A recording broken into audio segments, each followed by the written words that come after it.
Hello everyone. तो हमारे advance welding के लेक्चर चल रहे थे।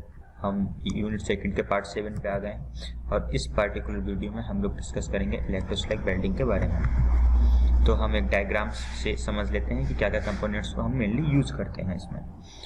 तो ये हमारा फ्रंट व्यू है इस वेल्डिंग के स्ट्रक्चर का। तो इसमें क्या होता है, हमारे ये दो बेस मेटल हैं या फिर पैरेंट मेटल हैं, इनको हमको जोड़ना होता है। इसके बाद में ये हमारा गाइड ट्यूब होता है और ये हमारा वायर या फिर इलेक्ट्रोड इसे बोलते हैं, ये होता है। ये दोनों के दोनों कंज्यूमर होते हैं। ये हमारा इस पे फ्लक्स होता है, ये दोनों के दोनों पिघल के इस पे गिरते हैं। अभी अगले फिगर से उसे सही से समझेंगे। और ये होता है संप मतलब ये कॉपर वगैरह की कुछ प्लेट्स भी होती हैं।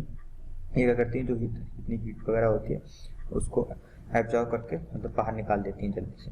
और यही यहाँ पे वेल्डिंग शूज भी होते हैं, यानी जो ये भी कॉपर के बनाए जाते हैं। इनका भी एक काम होता है, जो हीट जनरेट हो रही है उसको बाहर निकाल दो। इसमें हम कई बार क्या कहते हैं, कुछ टर्मिनल्स देते हैं जिनसे वाटर फ्लो होता है, जिससे और ज़्यादा कूलिंग इफेक्ट हमें मिल जाता है।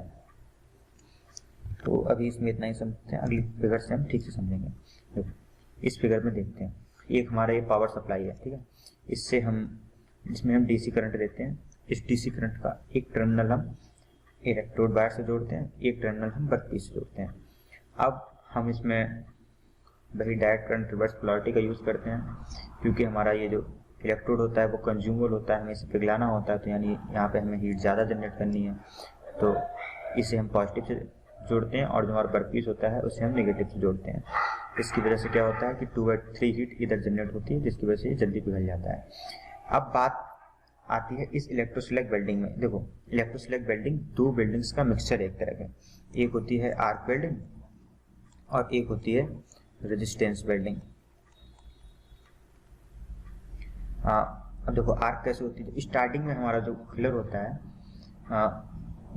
ये इलेक्ट्रोड और ये जो नीचे का सबसे होता है, इसको जो हम आर्क इनिशिएट होती है, मतलब जैसे ये मान लिया वर्कपीस हमारा जो सबसे लास्ट वाला यहाँ का, और ये हमारा इलेक्ट्रोड वायर है।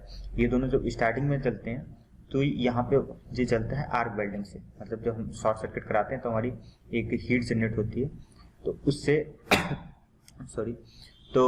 उससे ये आर्क क्रिएट होती है स्टार्टिंग की। उसके बाद में क्या होता है कि इस हीट, पहले यहाँ से हीट जनरेट हो गई, उसके बाद में इसके जो फ्लक्स होगा, फ्लक्स भी इसके ऊपर भरा होगा, वो इसमें पिघलेगा। अब ये दोनों सबके सब पिघल के, पिछले वाला कहाँ गया, ये रहा। तो ये सारा पिघल के यहाँ पे कुछ इस तरह से बना देंगे। यहाँ पर तो हमने आर्क वेल्डिंग से इसको पिघलाया है, ठीक है।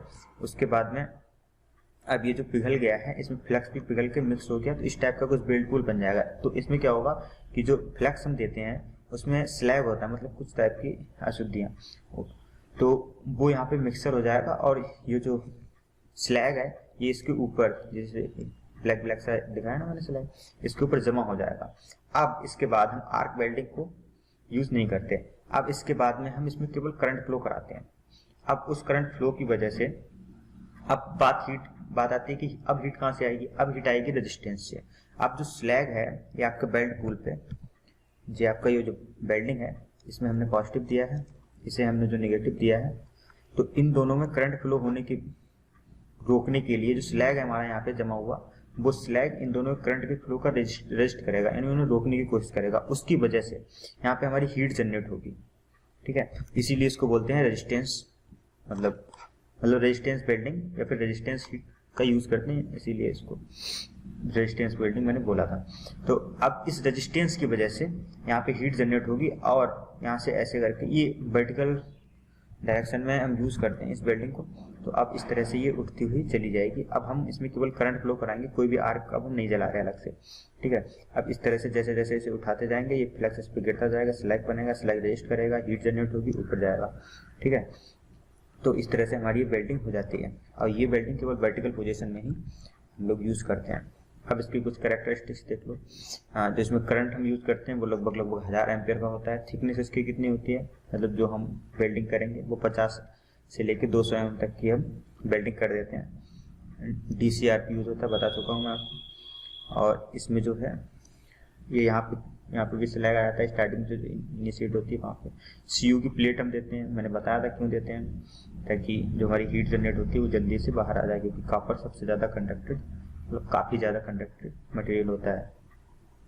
हाँ, तो यहाँ पे जो हीट अफेक्टेड जोन कहाँ बनेगा भाई, जहाँ पे हीट जनरेट हो रही होगी उस आर्क के चारों हीट अफेक्टेड जोन बनेगा। कूलिंग कॉइल्स, यही होती है कॉपर की प्लेट, इसे कूलिंग कॉइल भी बोलते हैं, और ये मैंने बता ही दिया है, ठीक है। अब बात करते हैं joining the thickness of the object vertically, मतलब केवल वर्टिकली ही ये वेल्ड करता है। Arc generate between electrode and workpiece due to this melting electrode material produce two surfaces. Vertical की दो सरफेसेस को जोड़ने के काम आती है ये वेल्डिंग, ठीक है। और ये सब मैंने बता ही दिया आपको। अब बात करते हैं कि एप्लीकेशंस इसके क्या होते हैं। तो joining of the high thickness plate vertically in the ship building process. देखो शिप जब बनाते हैं, शिप को बार बार क्यों लाना पड़ रहा है, क्योंकि उसमें बहुत बहुत मोटी प्लेट्स को वेल्ड करना होता है। तो हम अगर वैसे करेंगे तो हम किससे कर लेंगे, जो हमने पिछली वेल्डिंग पढ़ी थी, कौन सी थी, सबमर्ज्ड आर्क वेल्डिंग। और अगर लेकिन हमें वर्टिकली वेल्ड करना होता है तो हम किससे करते हैं, तो वर्टिकली वेल्डिंग के लिए हम यूज़ करते हैं इलेक्ट्रोस्लैग वेल्डिंग को। अब fabrication of the press frame and rolling stand mill, rolling के लिए वो बनती है ना, हम बड़े बड़े रोलर्स बनते हैं जिनसे हम मटेरियल को बना रोल करके सीधे को करते हैं, तो उनकी जो रोलिंग मिल्स होती हैं इसको बनाने में भी हम इसका यूज़ करते हैं। तो यही था सबमर्ज्ड आर्क वेल्डिंग के बारे में सब कुछ, लगभग इतना काम का आपके लिए है। सो थैंक यू वीडियो देखने के लिए, और PDF डाउनलोड कर लेना डिस्क्रिप्शन बॉक्स से। धन्यवाद।